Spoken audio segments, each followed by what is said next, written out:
السلام علیکم دوستو، کیسے ہو؟ اللہ آپ لوگوں کو اسی طرح خوش رکھے۔ آئیے کچھ باتیں جو ہے دین کے متعلق کرتے ہیں۔ کچھ لوگ یہ کہتے ہیں کہ بھئی مال و دولت کمانا کوئی ضروری نہیں ہے، صرف جتنے میں گزارا ہو جائے اتنا کافی ہے۔ حالانکہ ایسا نہیں ہے، بلکہ یہ ایک غلط فہمی ہے۔ علامہ رومی رحمۃ اللہ علیہ نے فارسی کے ایک اشعار کے اندر اس بات کو واضح کیا کہ آب اندر زیر کشتی پشت ید، آب کشتی زر کشتی ہلاک کشتی ید۔ کیا فرمایا؟ انسان جو ہے کشتی کی مانند ہے اور مال و دولت یہ پانی کی طرح ہے۔ جس طریقے سے کشتی بغیر پانی کے نہیں چل سکتی، ایسے ہی انسان کی زندگی بغیر مال کے نہیں گزر سکتی۔ چھوٹی سے چھوٹی چیز کے لیے انسان کو پیسہ چاہیے، کوئی بھی چیز ہو۔ اگر ایک انسان حلال طریقے سے، جائز طریقے سے اور یہ نیت رکھتے ہوئے مال و دولت کماتا ہے، محنت کرتا ہے، کوشش کرتا ہے کہ تاکہ میرے بیوی بچے اور جو اللہ نے میرے پیچھے جن کا حق لگایا ہے وہ کسی کے محتاج نہ ہو، میں اپنے بچوں کو اچھی سے اچھی تعلیم دلا سکتا ہوں، اپنے بچوں کی صحیح نہج کے مطابق پرورش کر سکتا ہوں، تو اس کو چاہیے کہ وہ حلال طریقے سے خوب کمائے۔ اس لیے کہ جو ہے اگر انسان کے پاس آج کے دور میں مال و دولت نہیں ہے تو خدا کی قسم میں سمجھتا ہوں خشوع اور خضوع کے ساتھ وہ انسان عبادت نہیں کر سکتا ہے۔ مال و دولت ہوگا تو انسان ایک دوسرے کی مدد بھی کر سکتا ہے، لیکن اگر میں یوں کہوں کہ مال و دولت بذات خود نہیں ہے، بری چیز نہیں ہے، بلکہ مال محبت بہت بری چیز ہے۔ یعنی مال اپنی ذات میں برا نہیں ہے، بلکہ اس مال کی محبت بری ہے۔ جب انسان کے دل میں مال کی محبت آ جائے گی تو پھر وہ حرام کو حرام نہیں سمجھے گا، حلال کو حلال نہیں سمجھے گا، بس اس کا تو ایک ہی جو ہے نا ایک ہی طریقہ رہے گا کہ کہیں سے بھی مال آ جائے، بس کدھر سے بھی آ جائے۔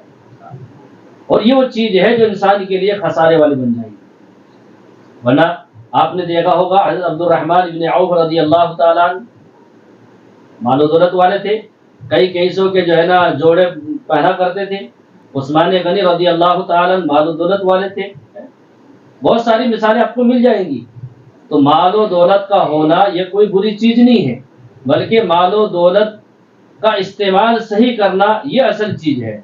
آج اللہ نے آپ کو مال دیا ہے تو آپ غریبوں کی مدد کیجئے، محتاج لاچاروں کی مدد کیجئے، اپنے بھائی بہن پڑوسی کی مدد کیجئے۔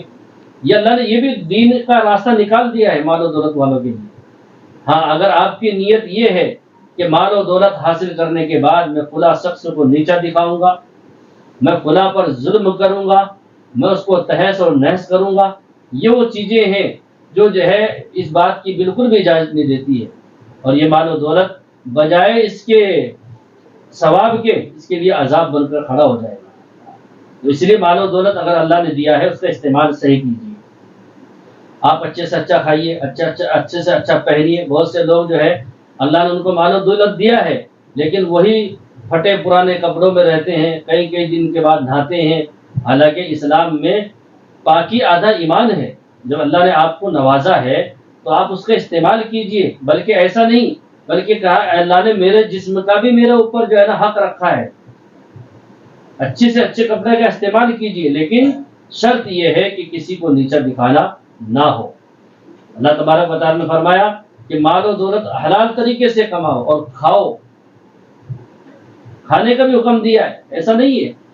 تو اس لیے میرے پیاروں ہم اپنے ذہن میں سے بات نکال دیں کہ بھئی مال و دولت جمع کر کے کیا کرنے والے ہیں، نہیں، بلکہ ہم اس کا صحیح طریقے سے استعمال کریں اور اللہ سے دعا کریں کہ اللہ مجھے اتنا دے کہ میں دینے والا بنوں۔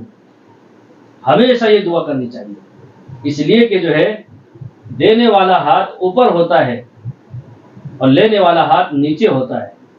تو ہم کو چاہیے کہ ہم اللہ سے یہ دعا کریں کہ اللہ ہمیں دینے والا بنائے، نہ کہ لینے والا، اور اپنی صفائی رکھیں۔ اس لیے جو ہے جسم جب گندا ہوتا ہے نا تو لوگ جو ہے اس سے دور ہو جاتے ہیں، اور جب انسان کا دل گندا ہوتا ہے تو اللہ اس سے دور ہو جاتے ہیں۔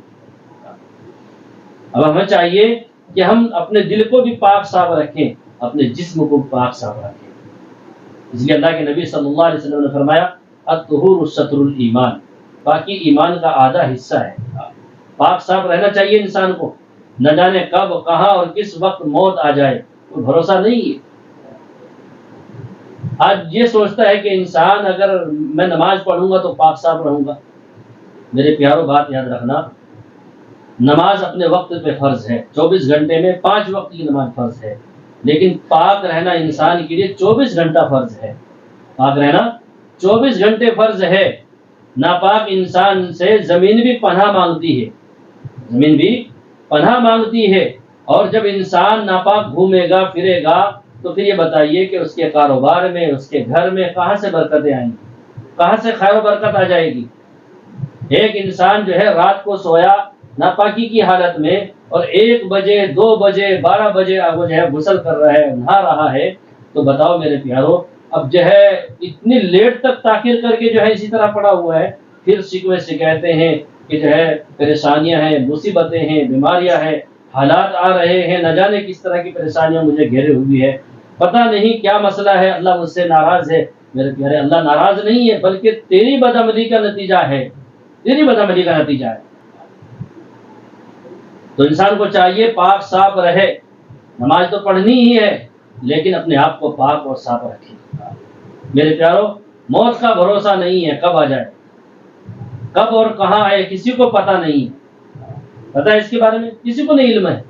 تو اس لیے ہم اس بات کی فکر کریں کہ ہم جتنا ہو سکے پاک اور صاف رہیں، نہ جانے اللہ کا بلاوا کب آ جائے۔ اللہ ہم سب کو اچھی باتوں پر عمل کی توفیق عطا فرمائے۔